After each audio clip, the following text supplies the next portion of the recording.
அஸ்ஸலாமு அலைக்கும். கும்பகோணம் துபாய் ரெஸ்டாரண்ட்டில் உள்ள இஃப்தார் கிட் பார்க்கலாம். இதோட ரேட் வந்து 369 ருபீஸ். ஃபஸ்ட் வந்து ஒரு ஹலீம் ஒரு பாக்ஸில் இருந்துச்சு. அதுக்கப்புறம் வாட்டர்மெலன் ஜூஸ், அப்புறம் வந்து mixed fruit, dates, watermelon, pineapple and muskmelon 4மே இருந்துச்சு. அதுக்கப்புறம் மட்டன் கிரேவி, இது வந்து சிக்கன் புலாவ், அப்புறம் மயோனைஸ், இது வந்து பரோட்டா ஒரு செட் இருந்துச்சு.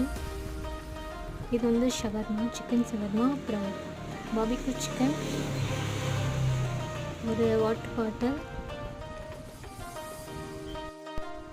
ஃப்ரைட் ஆனியன்ஸ் இருந்துச்சு. அப்புறம் வந்து ஒரு வெங்காய பக்கோடா இருந்துச்சு.